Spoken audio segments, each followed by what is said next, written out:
So, in today's video, we are going to be talking about splenic authority, and just what it means to have splenic authority. And I have a couple instances of my own experiences having splenic authority because I am a 1-3 splenic projector. And I think that these two representations really showcase splenic authority. And it's funny because if we weren't looking at it through this lens, the stories that I'm about to say wouldn't make any sense at all. So what I'm going to do first is I'm just going to read out what when I Googled it and AI gave me a description. I'm just going to read out what the definition and kind of the synopsis of having splenic authority is. And then I'm going to kind of give notes along the way on just anything that comes up for me on, some sort of inspired thought, because that always happens.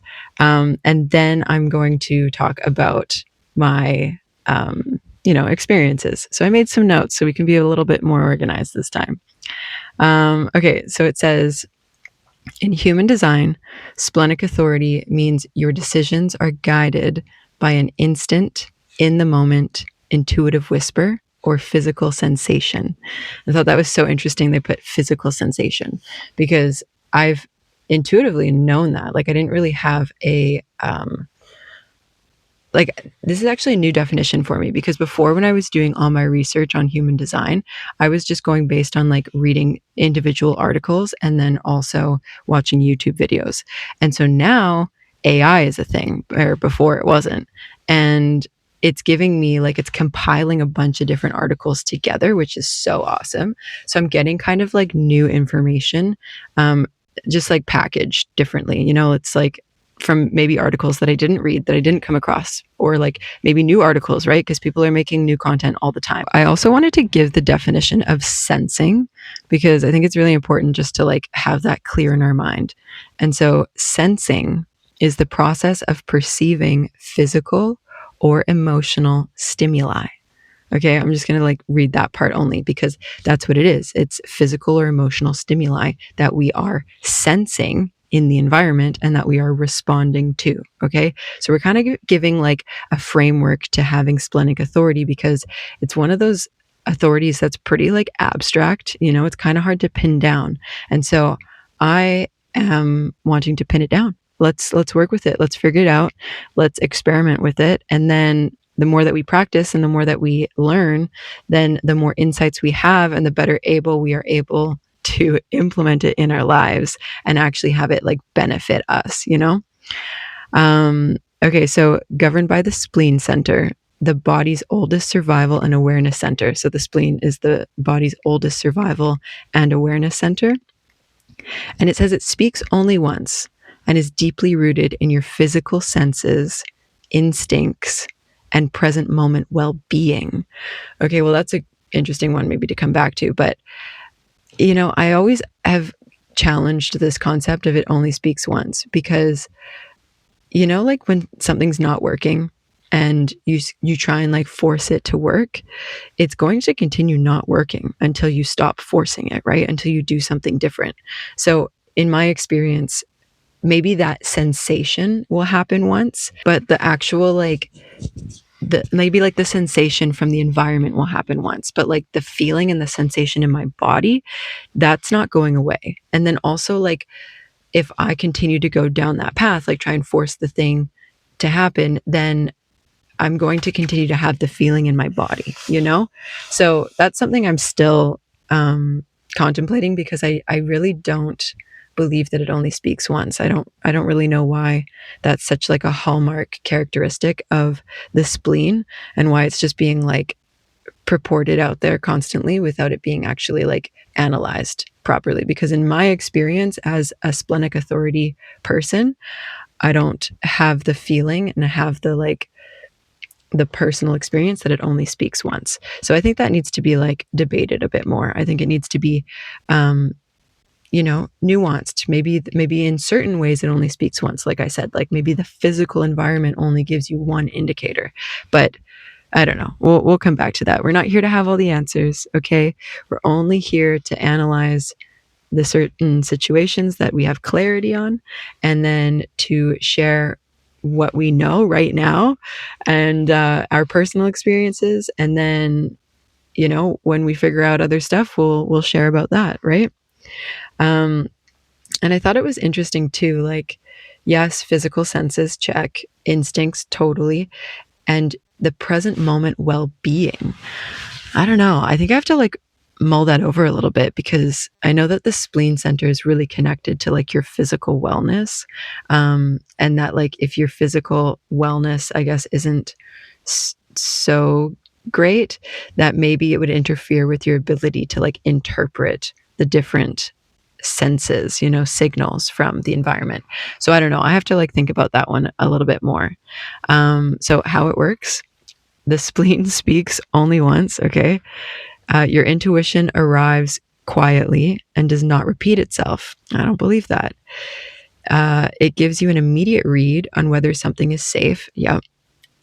Whether it's healthy or whether it's correct for you right now. Okay. 100% agree with that. But yeah, my intuition is going to continue speaking to me. I think it's just the environment that gives it to you once. Cause like I can say that, and like the experiences that I'm about to share about, I got only one indicator from the physical environment, and I didn't get any other ones. So, and I did go and like went against my intuition in one of them, and I didn't get any other physical indicator from the environment until it was like a dangerous one. Okay, so we'll hang on to that for a second. But anyway, so it's non-logical. The spleen does not provide reasons or guarantees. Yep, I totally agree. It makes absolutely no sense. I'm making decisions based on like whether a light flickers, which like shouldn't make any sense, but it does, and it's important to pay attention to those things. So it's non-logical for sure. And it communicates before your rational mind can justify or explain the choice. Yeah, 100%. Because it's non-logical, so that means it's non-rational. It's irrational. And I think it's like done like that on purpose, because our mind gets in the way a lot, right? And so it's like this is purely like a like physical body based thing. And that's probably why your physical well-being is so important and so like intertwined with this, because if you're supposed to be interpreting things through your physical body, whether something is safe or correct for you, and you're not functioning optimally in your physical body, the signal's going to be muddled. Like you're not going to be able to actually interpret those signals in a clear way, right? It's like your Wi-Fi is like off, So there you go. It's physical wellness is very important for splenic authority people. And so the next one, so physical cues. Splenic awareness is not an audible voice. I don't know. I think it's not necessarily an audible voice, but like, and I have a note actually that I wanted to say at the end, where it's like what happens is something happens in the physical environment, and then I receive a physical sensation, like a feeling or whatever, and then I have a thought, and like that's it essentially coming through as like an audible voice, right? Like I'm not like hearing a voice, I'm hearing my thought. I'm hearing like an interpretation of what happened in the environment. And usually it'll be like, hold on, or stop, or like not the time yet. Like it'll kind of be something like that, and it'll be very like short.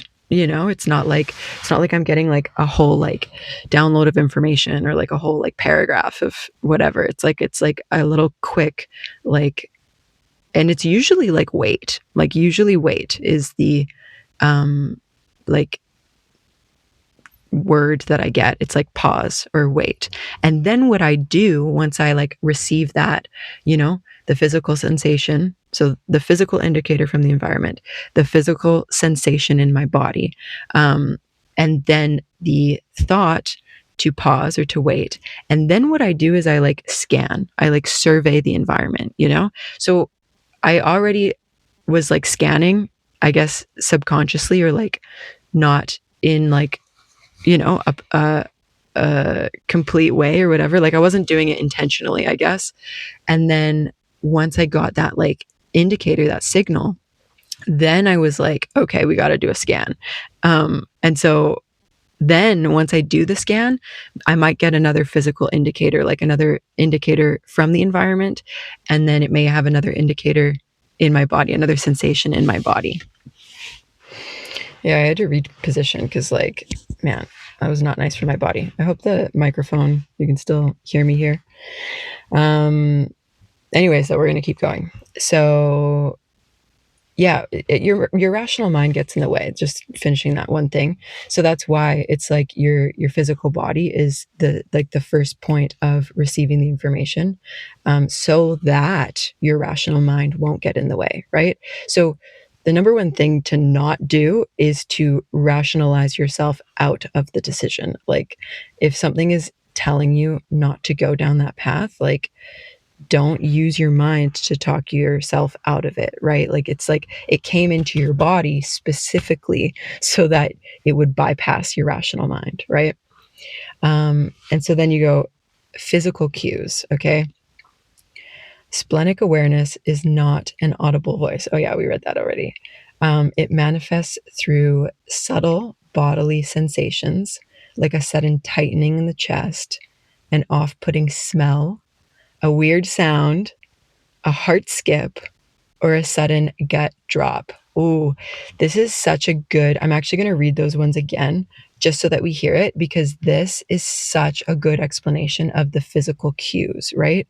And I would also add like a light flickering, like something in the environment, because you go a weird sound. That's something in the environment. I would say like if something, like if a car drives by, or like if a car parks somewhere, or if a light flickers, like those are all little indicators that are going to have us now be like alert and be like, okay, I gotta do a survey. I gotta do like a 360, sensing, right? That's basically what you're going to do. And if you have splenic authority, probably what I'm saying right now is going to make so much sense. And you're going to be like, yes, I do that. Because that's how I felt when I like read this, and also just like going through human design. It's just like, yes, like that's what I'm experiencing. So it's just cool to have it like confirm different things for us. Like that's one of my number one things that I love about human design, is that it takes something that you maybe sort of are aware of, or maybe not even aware of at all, but something that is kind of there, but maybe you have a little bit of like doubt around. And then it tells you in your chart, like, this is what is like part of who you are, like this is how you operate, and it just brings like so much more like certainty into your life. I feel for myself that like I can rely on that more than it just being like, I think I'm good at public speaking, or like I think I'm good at like sharing my thoughts, but like nah, I can source that in my human design, so it just gives you more like foundation. It just gives you more ground to stand on. Okay, so I'm going to read it again. So the splenic awareness manifests through subtle bodily sensations. It's like a sudden tightening in the chest, an off-putting smell, a weird sound, a heart skip, or a sudden gut drop. And it's interesting that they said sudden again. I was going to come back to that at the beginning. It's sudden. You're minding your business, okay? You're going about your life, doing your thing, and all of a sudden, something changes. Let's try that again. Something in the environment changes, right? And now you are on guard. Now you are alert, okay? And I've experienced this. I've experienced tightening in my chest. I actually feel like the gut drop, I feel more of like a twisting in my gut. Like, how you're like, oh, like that turns my gut, something like that. That's what I feel mostly. That's how it kind of comes through. But like you could maybe have like where your gut feels like it drops, like that makes sense to me as well. A heart skip, like where like an arrhythmic heartbeat. I don't know. Um, I don't know that I really like, kind of, but I think that's more like my chronic condition has like a little bit of that. And I like kind of just like reset it every so often, but I don't know that it's necessarily, yet. I haven't necessarily experienced that yet. An off-putting smell, kind of. I actually have like not a very good sense of smell. And it's funny because like my mom has a really good sense of smell. Like she's like a dog on what she can smell. And I'm just like, she's like, can't you smell that? And I was like, no. But if it tends to be with safety, I can smell it. Like I can smell like that, like rotten eggs, gas leak smell really, really well. And I've like called, what is it? BC, or no, Fortis. I've called Fortis like so many times because I can have that, like I have that sense. So like, or like if something's burning or whatever, like I can smell like dangerous things, but I can't smell things just because they smell bad, which is kind of cool actually. I would rather have that, you know? Uh, what was the other one? Oh yeah, a weird sound.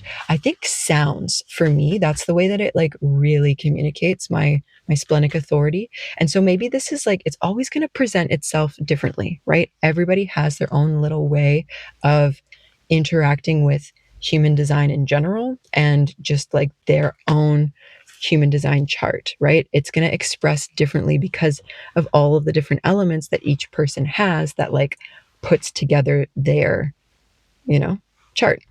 So sounds for me are huge, like 1000%. That's how my spleen connects with me, and communicates with me. And you just have to pay attention, like look at these things and also leave your mind open to like other things that are not listed here, because like this is not every single thing that you could ever possibly imagine in these like 5 little points, you know? So leave it open to something else. Like maybe like sometimes you get like goosebumps, right? Like that's another one.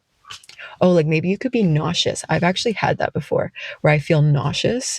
And that's kind of like the whole like my gut is like turning thing, but like I'll literally feel nauseous if something is like really, and sometimes it's just that it's not correct for you, you know, or like there's just something about it. Like sometimes I'm like the news, okay?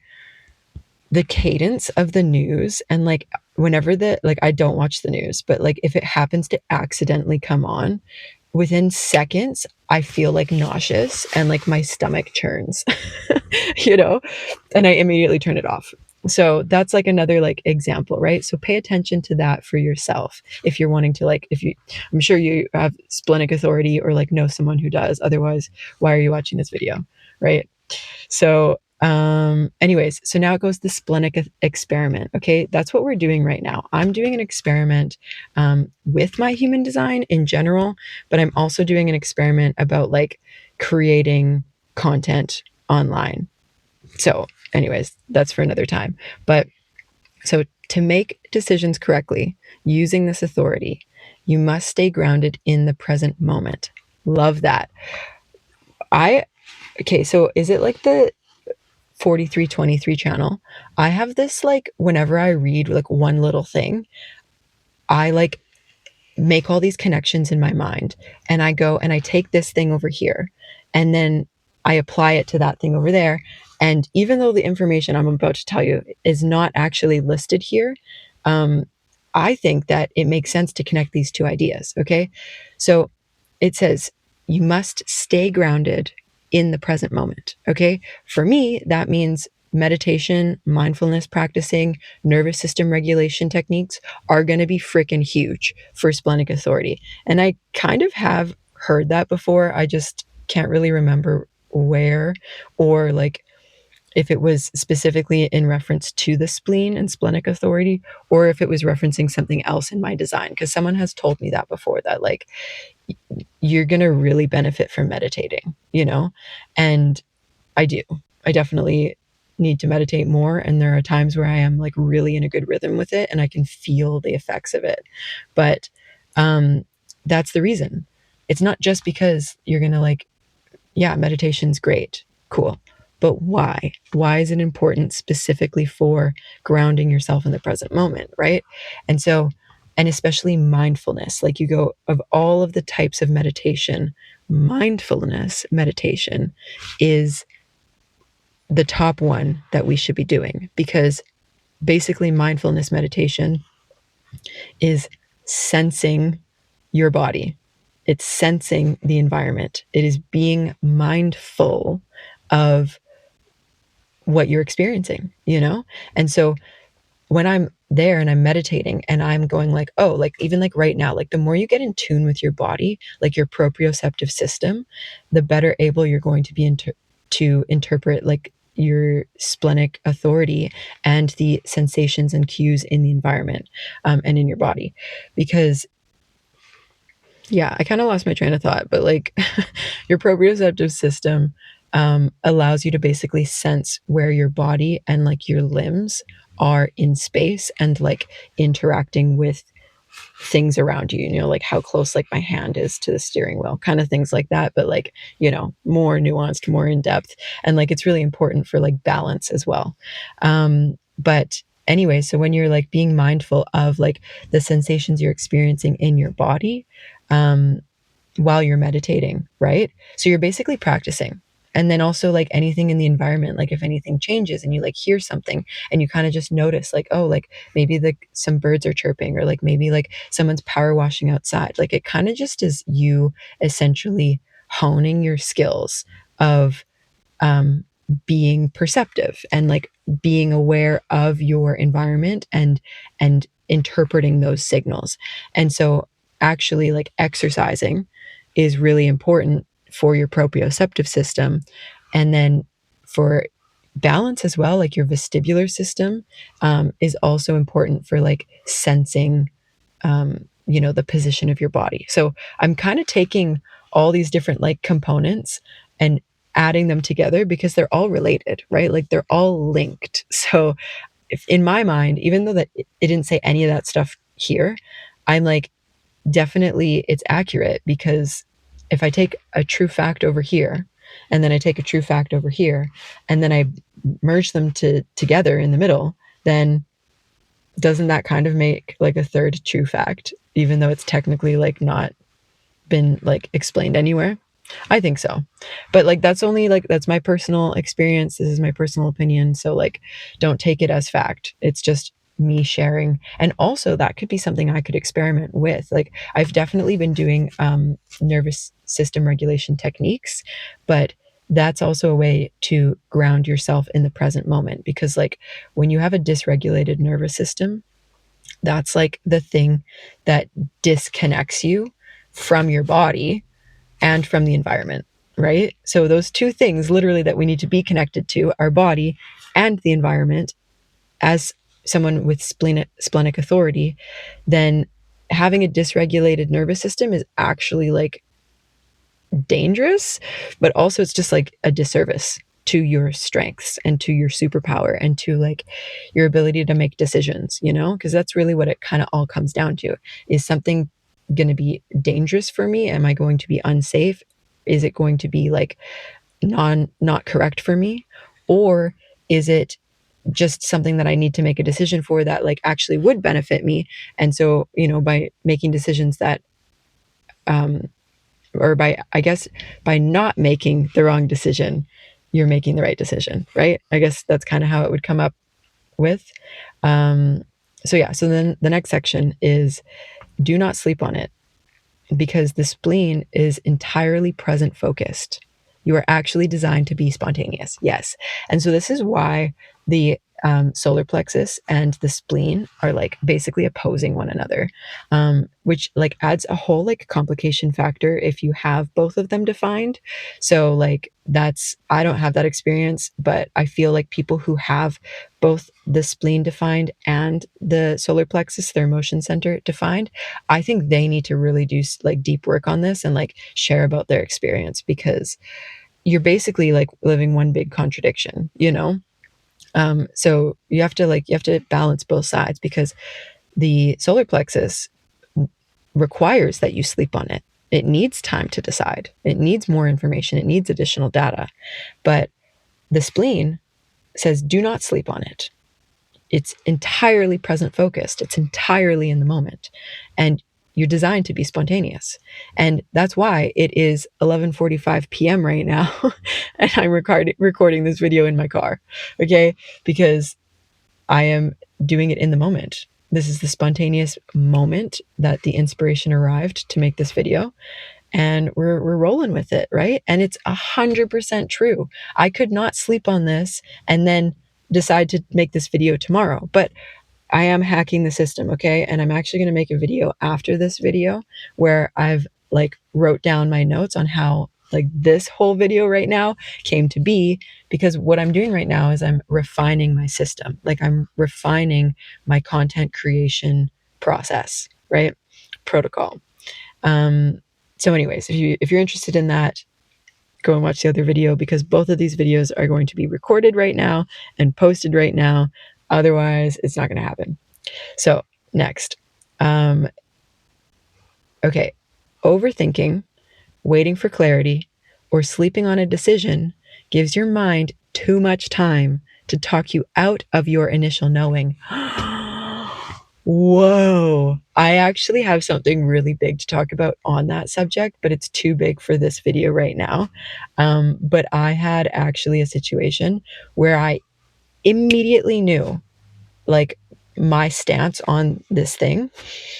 And basically I like overthought it. I waited for clarity and I slept on the decision over like a period of time. And all it did was fuck me around. Like straight up, all it did was have me go back and forth and back and forth and back and forth and back and forth and back and forth and back and forth over and over and over again to end up at the exact same place that I did at the beginning, months before that. Okay. So that's actually a really funny thing. I'll talk about that another time though, because it's like a big thing that happened in my life. And I learned a lot from it, I'm going to say, but it's exactly on point with this. So don't overthink it. Don't wait for clarity. Don't sleep on it, because it's going to give your mind too much time. Okay. Because right in the moment, so don't question it. Just listen to it. That's what we actually have to do, is we have to like practice being great listeners. When you have splenic authority, you have to listen to the environment. You have to listen to your body. You have to listen to the sensations, those little things, the little cues, So pay attention. And here we go again. I'm taking another piece. When you practice one thing in your life, like straight up listening skills, like active listening, let's say you're just in a conversation with somebody, whatever, and you're just like living your regular life. If you practice listening in that area, then it'll actually translate into better listening to yourself in these areas that we just talked about of the physical and the body sensations. So try that. Try practicing active listening, so that you can better listen to your own body. Next. So notice the subtle whisper. If your mind is already debating a choice, the spleen hit has likely already passed. Okay, if your mind is already debating a choice, the splenic hit has likely already passed. Interesting. Okay, so yeah, you just missed it, I guess. Like I've always been like a really like intuitive person. I've mentioned I'm a Cancer sun. I feel like I'm becoming like psychic, like borderline psychic, which is like a thing, but I've always been like super, super intuitive. And anyways, so I don't know that I really like have ever missed the splenic hit. I just have ignored it. That's what I've done, which has always like come back and like bit me every time I've ignored it. It bites you. Okay. So, anyways, so it says to train yourself to listen to that first train yourself to listen to that first quiet flash of awareness before logic kicks in. Yeah. So that's what we're doing here in human design. We're practicing, we are training, we are experimenting. Like it's about finding what works and what doesn't work, right?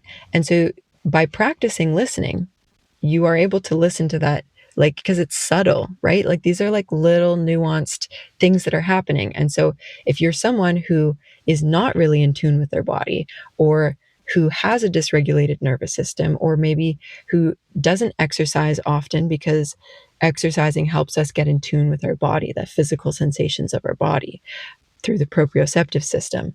And maybe I'm going to throw in there too that, like, when we experience trauma, like in our childhoods, it creates this like disassociation.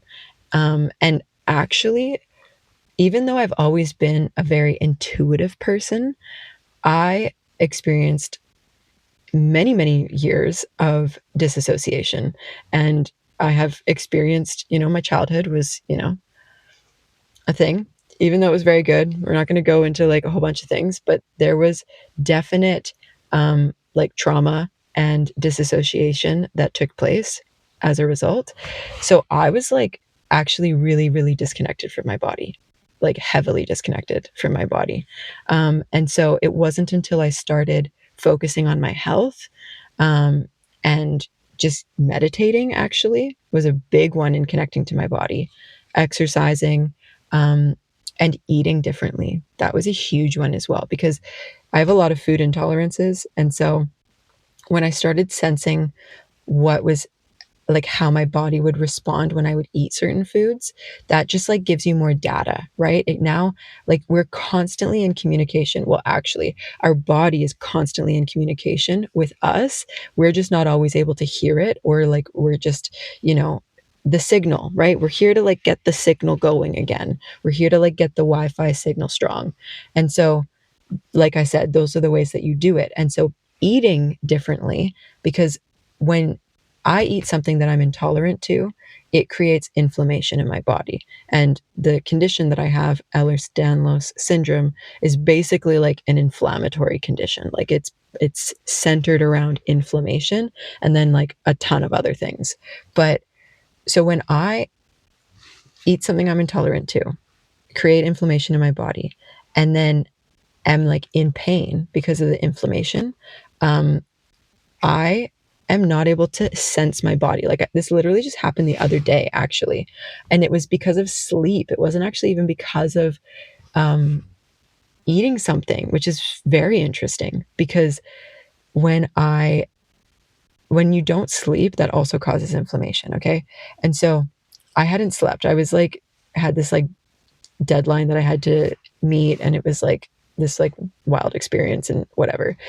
And because I hadn't slept, my body was like in this like fight or flight survival state. And I was like talking to my mom, and she said something, and I was just like, I actually don't know. I'm not like she asked me something like, oh, like how does this feel or whatever. And I was like, I actually don't know. I'm like not in like good standing with my body right now. Like my body's like not in its like receptive, like sensory open state. It was like in fight or flight survival state. And so like my signal was turned off. So that's also really important, that like if you're not sleeping well, then it's going to be harder for you to communicate with your body and then to interpret the signals from your spleen. Anyway, so we'll keep going. So no versus not a no.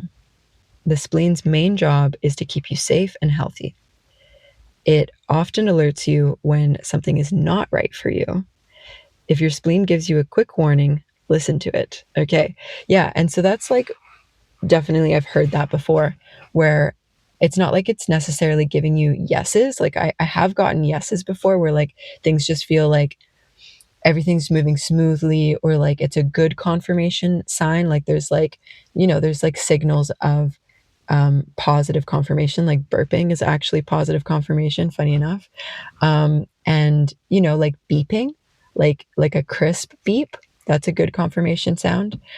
So like little things like that will be, if I'm saying something, or like a feather, like in one of my other videos, like seeing a feather is like, oh, like I'm on the right track, like that's a good confirmation moment.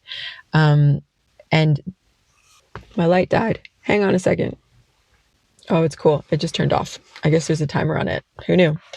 Um, Anyways, so that's like something like if you're making a decision and you get some sort of positive confirmation, I've definitely um like led by that. So yeah, like it's not always something that's like negative or like bad or dangerous. Like you can also make decisions to be like, yes, this is something that's good for me, based on the like physical sensations. Like a lot of the time it'll come through as like me feeling really calm or like grounded and present and centered, like if I'm like talking about a subject or if I'm like talking to someone and I feel really calm, I'll be like, oh, like this person is like a good person in in my life to have in my life, versus if you're talking to someone, let's say interacting with them in some way, and you get nervous or you feel uncomfortable or like you don't feel like you can be yourself or okay, so I guess my thing is dying, so that's why it turned off. Okay, so we're gonna wrap up this video. That's an indicator. My thing dying here is an indicator that we should probably wrap this up. Yeah, we're about 30 minutes. Okay, we're almost done here. And then I'm gonna tell my story. Okay, if your spleen gives you a quick warning, listen to it. Oh yeah, we said that. If it doesn't give you a warning, it's not a no, and you are free to keep moving forward. Cool. So like just keep checking in with your spleen, basically. Keep doing that, because if you're like, "Oh, I'm not sure about this thing," then you can kind of keep moving forward until you get that like moment where you're like, it's a no, right? Okay. Sorry, one last thing I actually want to say is I found this person's thing on Reddit talking about like, can someone explain splenic authority to me in a way that actually makes sense? And I was like, actually, I think this video is kind of doing that, which is sweet.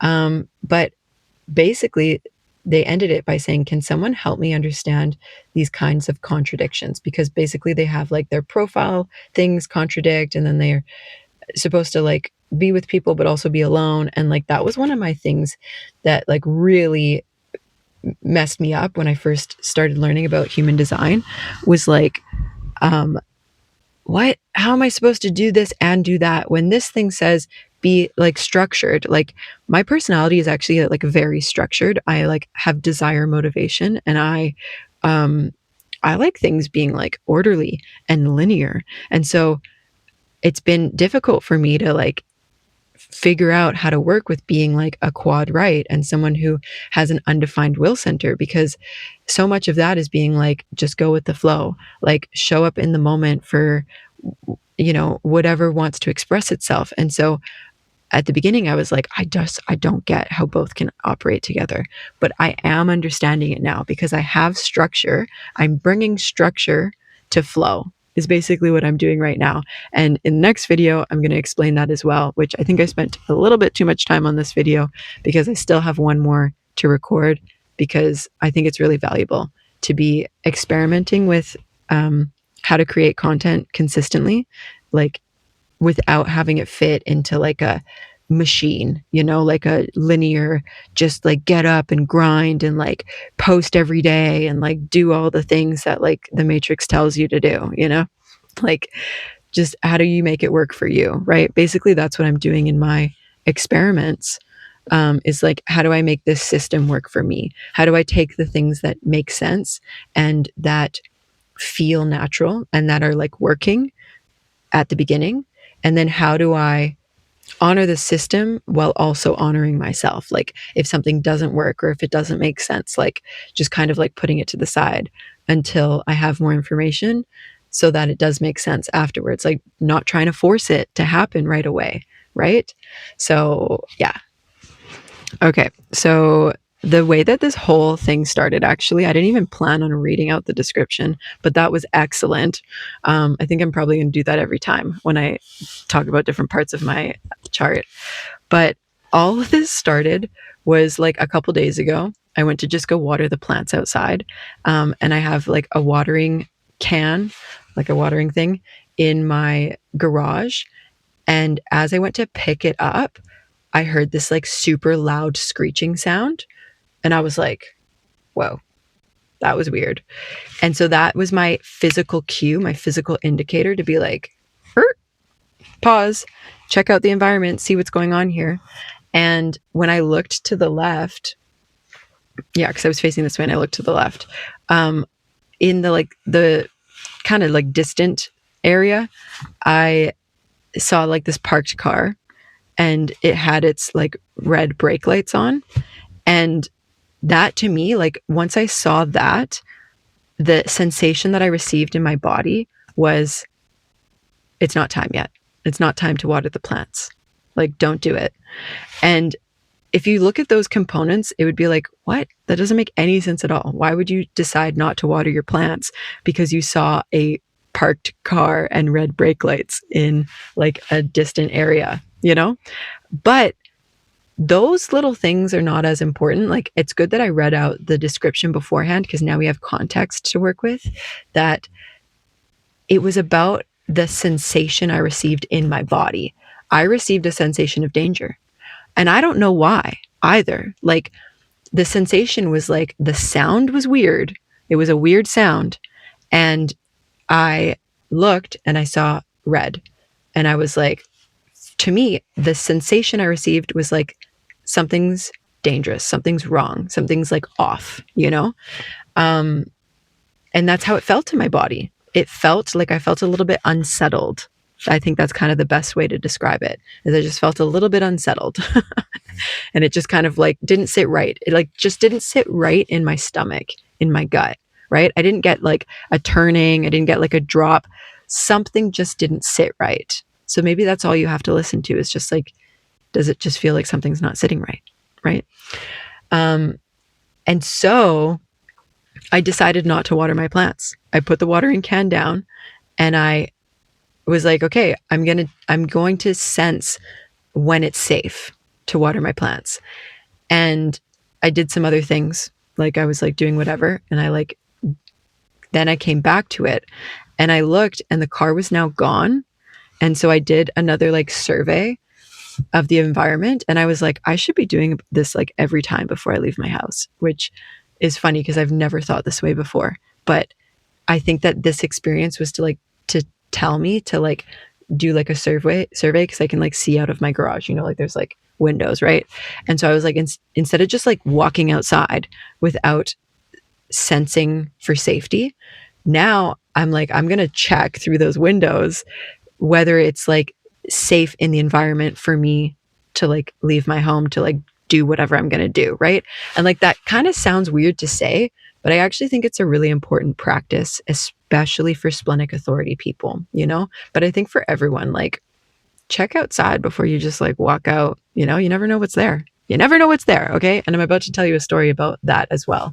But to wrap it up, I actually didn't know, like I didn't get any confirmation on whether there was actually something dangerous because I didn't end up going outside. All I know is that I listened to that intuition, and that later on, when time had passed and I did end up going outside and watering my plants and the car was gone, everything was cool. Like the environment was like, yeah, everything's good here, you know? So like, that's kind of what we have to work with. And the reason why I had the wisdom to not water my plants at that moment and to actually like listen to that intuition, that like really, really subtle piece of intuition, was because I'm going to tell this story where I didn't, and it was like almost catastrophic. Okay. So yeah. So a few months ago in September, I like rented this cottage with my mom. We did kind of like a month-long like vacation thing. And so the location of this like cottage thing was in like a pretty like wooded area, you know, part of like BC. And when you like drive into like the area, like there's like a bunch of cottages that you can rent. There's like this sign posted and it says like cougars and bears in the area. Okay. So it's like, you know, stay aware basically is the thing, that like you could have like a cougar. Is it a cougar? Yeah, a cougar. A freaking cougar, okay? A cougar or a bear could just like rock up on you at any point, okay? So that's the warning to pay attention to here. So we've been there for a month at this point, right? And it's actually our last night before we're like checking out and heading home. And so, a little bit of complacency has set in because we're like, and we've talked to people and they're like, no, like we haven't like heard anything, blah, blah, blah. But somebody has seen it. Like, it's not like it's never happened, but it's also like people were like, nah, it's like not super common. Right. So the thing that happened, we were going to barbecue on that last night. And if you haven't been able to tell already, I'm a night owl. I work night shifts. I am up basically like all through the night, and it makes no sense at all. And I'm really trying to change it. But because I'm actually a morning person, I'm actually not a night owl at all. But I've just I changed jobs and it's had me work at night, and I've now been forced onto the schedule, and it's not serving me and I don't like it, but this is where we are and we just have to accept it for now. Okay. So the point is that it's like late. It's like probably 1 a.m. That would make sense that we're like making our dinner. So we're like deciding we're going to like barbecue outside in like the middle of the night, right? Probably not the best idea, but whatever. It was what we were doing. And so I go outside to like turn on the barbecue. Okay. And, as soon as I open the door, so there's like kind of like a backyard area, and like there's like cottages basically face onto one another. Like it's pretty like close together. And the place that we were staying had these like, those like solar lights that turn on at night and get charged during the day. And they're just like little like garden lights or whatever. Anyways, and so when I like the whole month that we were there, and I like went out at night as well. Like it's like I had been in the backyard to see like the pattern of this light, right? It was either on or it would be off. Like this light was not like doing anything, but this night, the light was blinking, and I think there was like red as well. I don't know. It was like blinking. So the light was blinking, and I was like, I looked at it instantly and I was like, oh, that's different, right? Like we're very much like animals, like Splenic authority. Like it's like you're like minding your business and then you're like, right? And that's how it is. So that's how I felt when I looked at the light, and I was just like, oh dang, that's different. And also, and it made me stop as well. It made me pause. And I looked at it and it was blinking. Like literally, like what other sign do you have to like stop than a blinking light? Okay. So if you're working with this as well, like, and you see a blinking light, take that as an indicator to like check in with your body, right? Like maybe nothing, but it may be something. Okay. So this was an example where I stopped and I got the impulse in my body that I shouldn't go forward. Okay, that was what I received. I received that I should not go forward, that I should stop, and that I shouldn't go outside. That was the information I received. But instead, I went, it's probably fine. And I went outside anyways, okay? So now I'm standing by the barbecue, and I had like a broom in my hand because I didn't want to like walk through a spider web. And so I was basically like, I had the barbecue cover on the chair kind of beside the barbecue. And I just like didn't want to like have any like, I didn't want to walk through a spider web, whatever. I was kind of like moving the barbecue cover with the broom, and I was like bending over slightly, and I had showered. And so my hair was like in this like clip, and a little bit of hair was like coming out the bottom, right? This is all important. Okay. Like stay with me. So the point is that first I had my back turned to like the woods, right? That was number one, because I was like leaning down, trying to just like, hit out if there was even just like anything like in there. Like I just didn't want to like be in that smaller space with like my back towards this, barbecue cover. Anyways. And so, and then also like the fact that like, I guess my hair was moving a little bit, right? So, and then this is the very interesting thing where like having splenic authority literally saved me in this moment, because all that happened, like I actually didn't get a cue from the environment, but all that happened was I had a cue like from my body, and it was like this like really nervous feeling like in my stomach and like in my chest. And I was like, whoa, I've had my back turned for way too long. Like it was just like this realization of like, you're outside, it's nighttime, and there are cougars and bears in the area. Okay, what the heck are you doing here? And so I just had this like wave of like nervousness, and I instantly turned around and I did like a survey of my environment. And right at that moment, I heard this rustling in the bush, and I was like, oh my gosh. And I had like this, like, you know, when you're like, something happens, like you're like, I'm never like on the lookout for like cougars, right? But then now we're spending a month in this location, and it's on your mind because you're like, gotta keep an eye out for the cougars, right? And then now you like, it starts to like form like images in your mind. And so when I was standing there, I had like this like image come through my mind of like this like cougar like coming through the bushes at me. And I was just like, in that moment, so like this didn't happen, right? I'm just telling you this image that happened. And in that moment, I instantly was like, oh, I don't need to hang around to find out what that rustling is. I just need to get the fuck out of here. I just need to go inside. And so that also is like a really important thing to keep in mind with this authority, is like kind of this mentality. Like there's like this like story or whatever, and it's like these like two people are like sitting on a bench, and they, I don't know if they hear something or whatever, and they're like not sure like whether there's like a bear in the bushes or not. And basically like the adage is like, whether there's a bear in the bushes or not, get the fuck off the bench, right?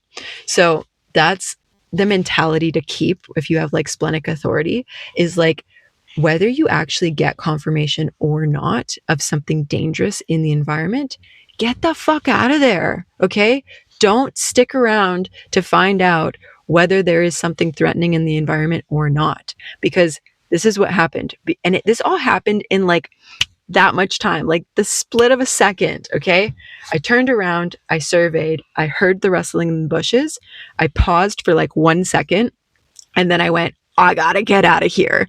And there was like a table on the like, it was like a little deck, and so I had to kind of go like around the table to get into the door, because the door was over here.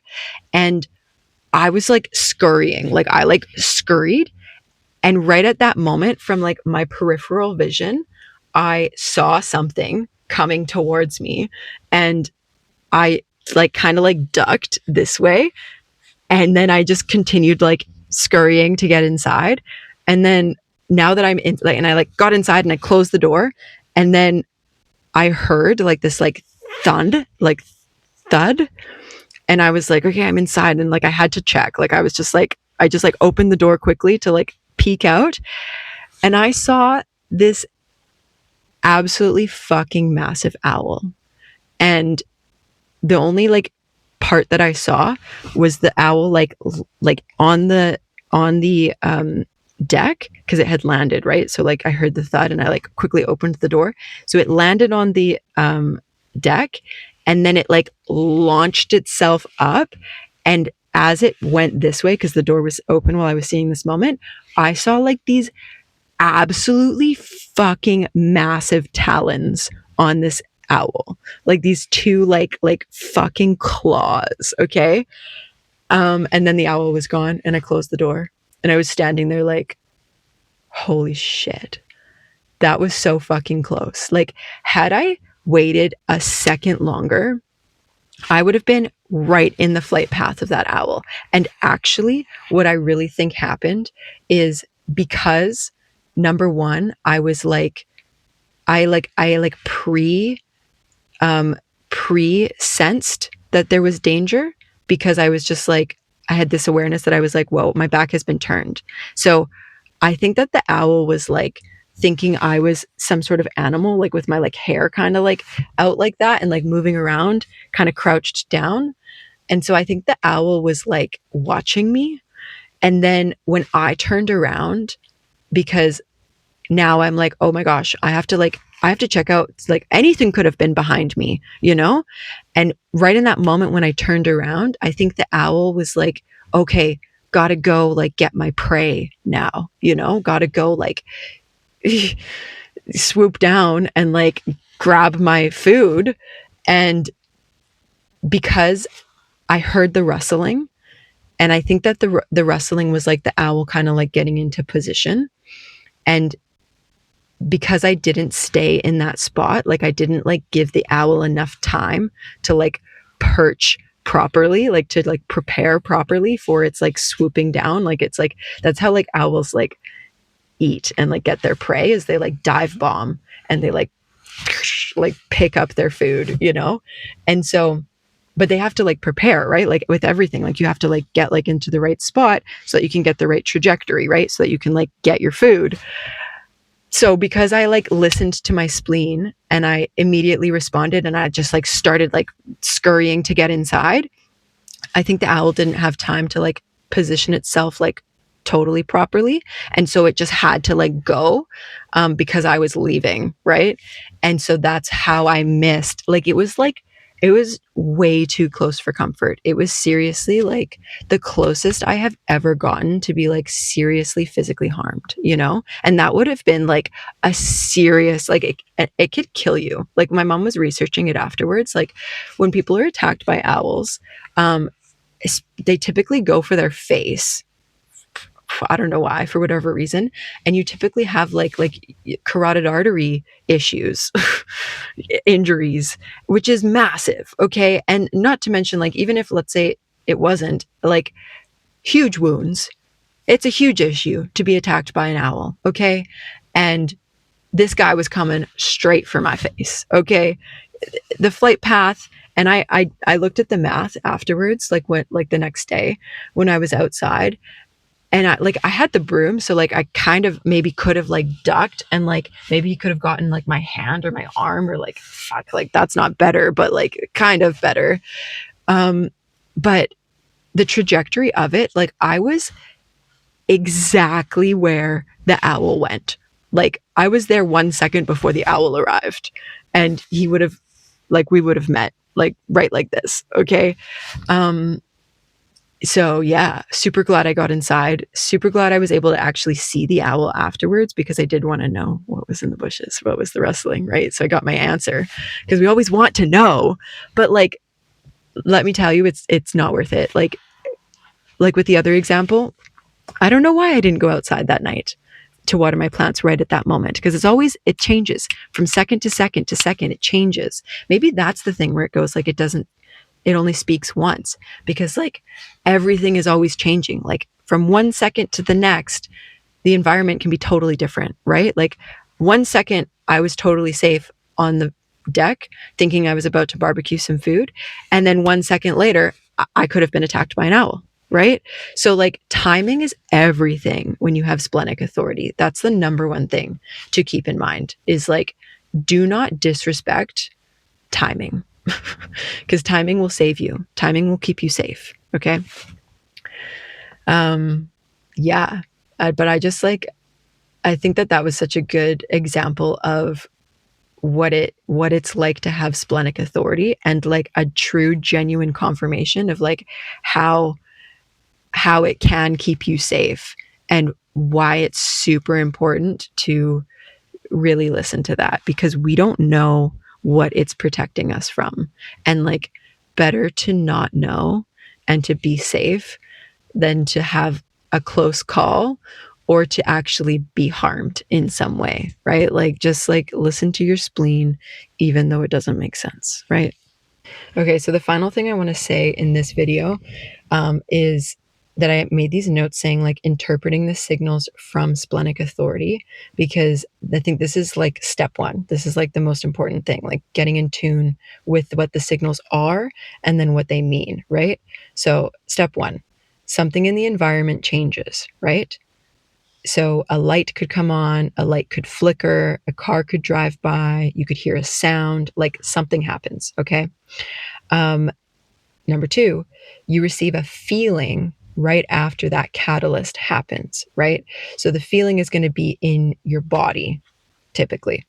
And so number three, the feeling that you receive indicates that there may be potential danger in the vicinity, right? And that's what it is. Like, what is the feeling that you're getting? What is that like dangerous sensation in your body that indicates that there may be something dangerous around you? And that's what you have to work on. That's what you have to interpret, because that's going to be different for everyone. And then number 4, interpreting the feeling that comes after the catalyst is the most important part, right?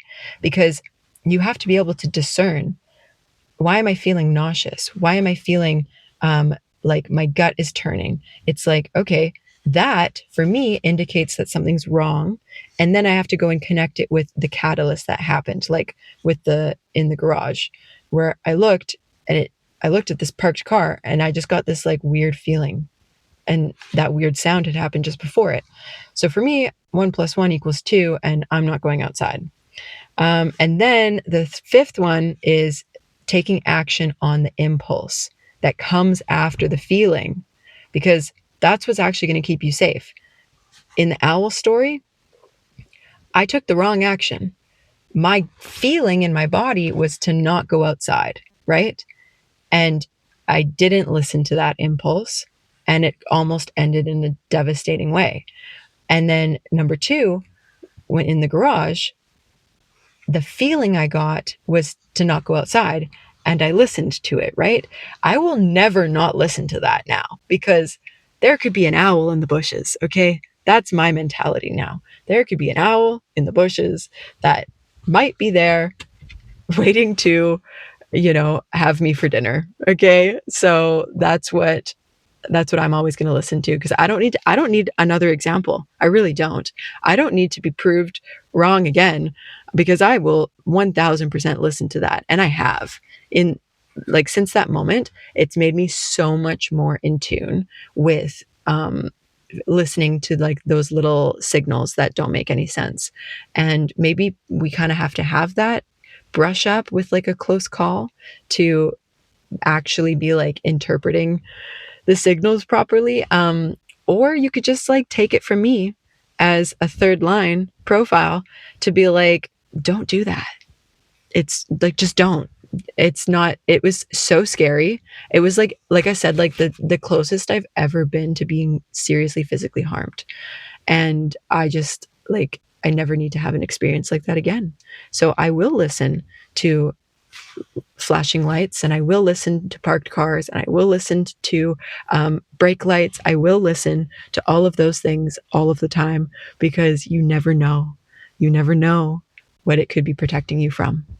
So anyways, I hope that this video made sense for you. And I think that it was pretty organized. I think it was like pretty, to the point. So yeah, let me know. Let me know if this helped you. Let me know if it brought some more insights into your experience with splenic authority. And so also the last thing, this can apply not only to projectors, because like I'm a splenic projector, but there's actually like, you can be a splenic manifester. And yeah, that's the 2.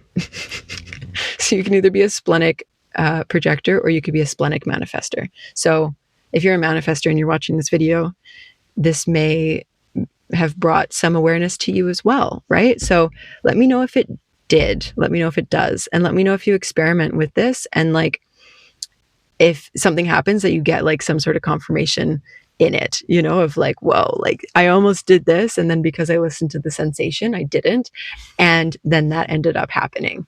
Anyways, and like if you want to like comment, that cool. Or if you want to just like send me a message, like I would so much rather hear your experience than like want you to like just comment on the video. Like I want to actually hear your experience, because I think it's so valuable to be able to like compare all these different aspects of our human design with one another, because we're all so different, but then the similarities and the crossovers amongst all of our designs like is what connects us, and then also it gives clarity, because like this is how it showed up for me, and so then it's able to give you clarity as a result. But then there's also clarity that you have through your personal experiences that could benefit me as well, right? So like let's just like all keep sharing these stories so that we can learn about the system better, and so that we can actually utilize it. Like let's like, theory is great, but like let's work with the things in real life. Like let's actually put it into practice so it can actually start benefiting us.